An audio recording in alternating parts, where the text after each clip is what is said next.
encontrei essa frase que eu gostei demais, achei muito bacana, eu vou compartilhar ela com você. Não importa o quanto você esteja quebrado. Olha que bonito isso, né? E triste também, claro.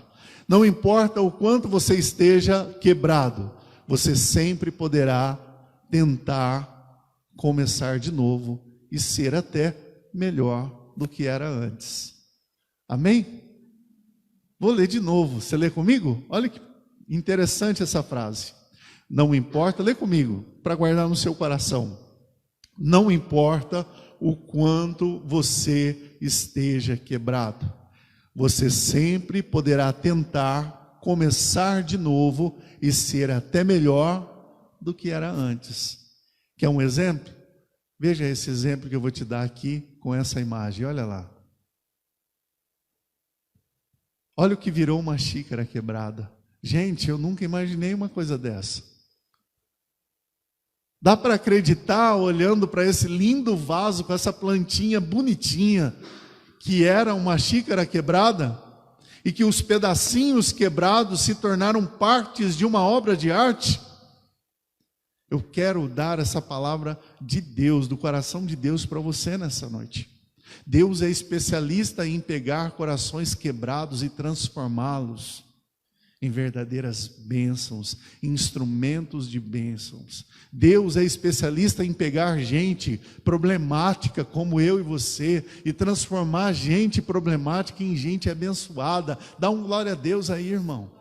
Porque essa palavra é para mim, é para você, que reconhece os seus defeitos, que reconhece as suas limitações, que reconhece que precisa mudar, e muitas vezes chega diante de Deus com o coração triste, quebrantado, um sentimento de derrota miserável que toma conta do nosso coração.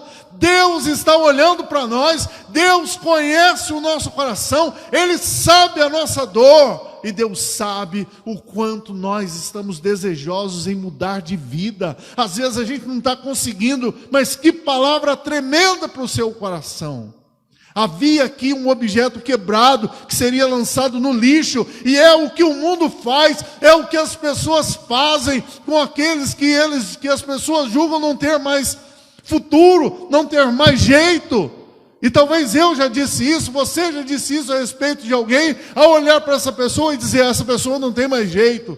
A gente é especialista em jogar aqueles que a gente julga não prestar, jogar fora, não presta mais. Mas Deus não. Deus transforma cada peça quebrada em partes de uma linda obra de arte. Porque Ele é Deus. E Ele faz o que eu não faço. Ele faz o que homem nenhum faz. Ele faz o que mulher nenhuma pode fazer. Deus pode transformar aquele que está arrebentado em um vaso de bênção. Quando eu e você cantamos, quero ser um vaso de bênção, quebra a minha vida, faça de novo, nós estamos dizendo, Senhor, eu creio que o Senhor pode fazer o que eu não posso fazer.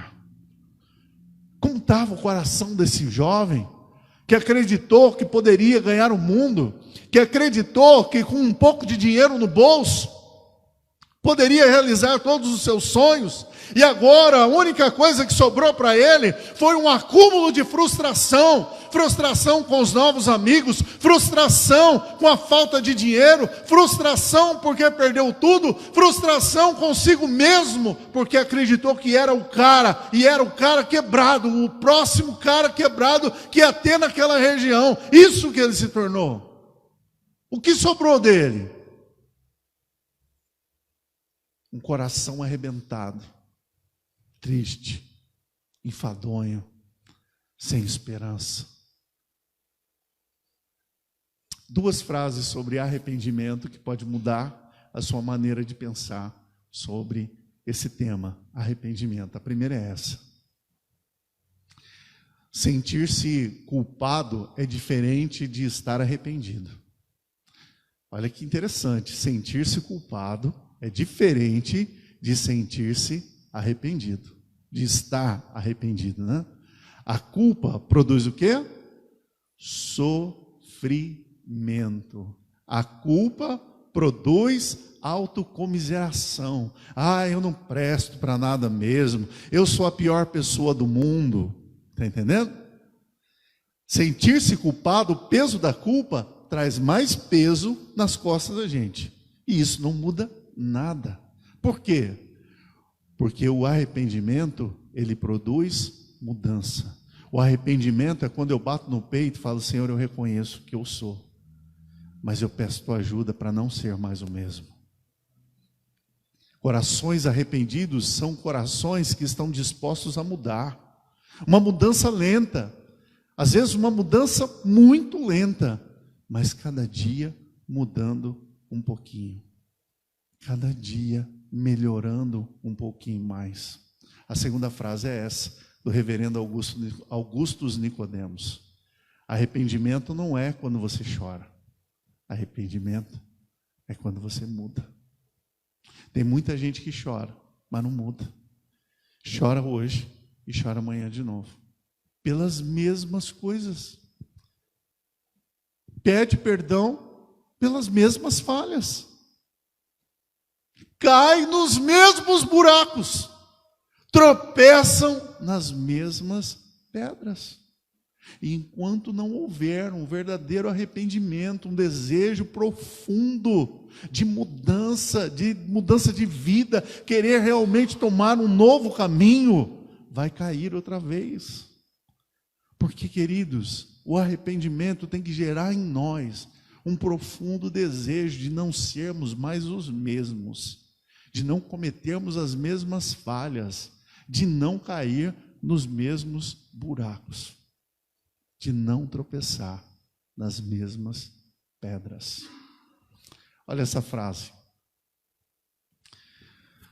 Se eu não tiver consciência dos meus erros, vou cometer os mesmos erros.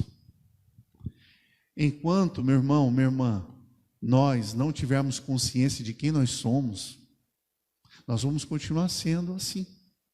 E vamos continuar chorando pelas mesmas coisas. E se lamentando pelos mesmos pecados. E se entristecendo pelas mesmas falhas.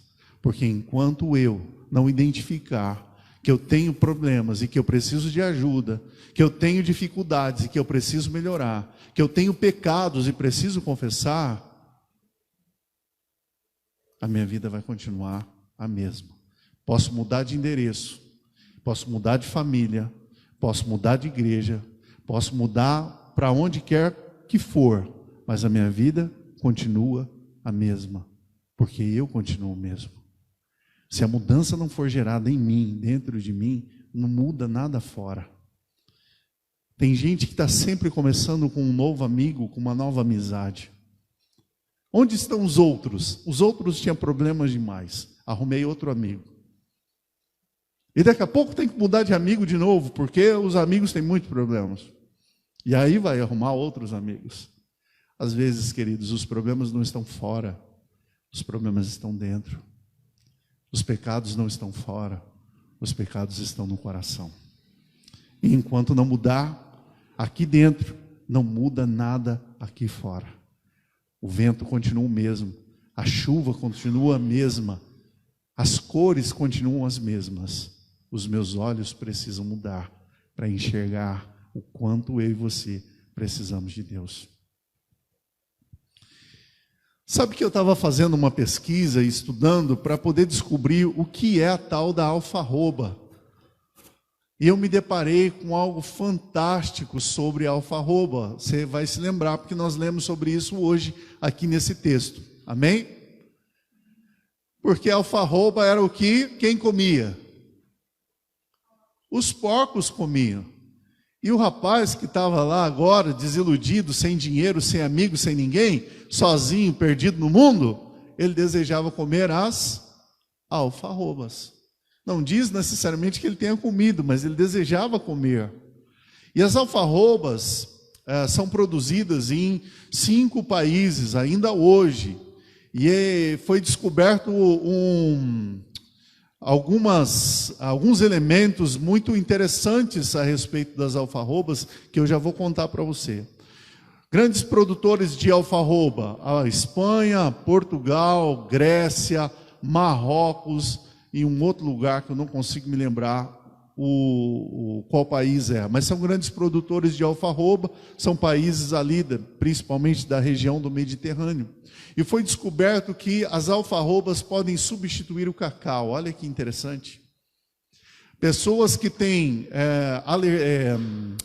intolerância à lactose, elas é indicado a elas que ao invés de utilizarem o cacau, o chocolate, esses ovos de Páscoa, por exemplo, convencional, que eles façam uso dos ovos de Páscoa feitos à base de alfarrobas. Inclusive, aqui na região de Curitiba, eles importam o pó da alfarroba e produz deliciosos ovos de Páscoa, porque a alfarroba ela tem um gosto adocicado natural, que não precisa colocar açúcar. Olha que interessante. E eles começaram a fazer uma grande produção de ovos de Páscoa, não utilizando o cacau, mas utilizando alfarrobas. Por que eu estou dizendo isso? Porque esse lugar onde esse jovem estava, o filho mais moço estava, me parece ser um lugar que tivesse bastante alfarrobas, tanto é que eles usavam para alimentar os porcos. Não diz que eles comiam, que os porcos comiam outra coisa, diz que eles usavam as alfarrobas, então provavelmente ele estivesse num lugar aonde produzisse bastante deste alimento. O lugar mais próximo que eu encontrei, de possivelmente ali da região da Palestina, onde Jesus estava, é a Grécia. Só que para chegar na Grécia, por terra, são aproximadamente 3.000 quilômetros, mais de 3.000 quilômetros. Um percurso muito longo para se fazer a pé. Se ele pegasse um navio, seria aproximadamente uns 1.300 quilômetros. Talvez Jesus tenha usado essas regiões como exemplo para dizer o quão longe esse rapaz estava de casa, o quão distante ele estava do Pai, o quanto ele precisava voltar para casa.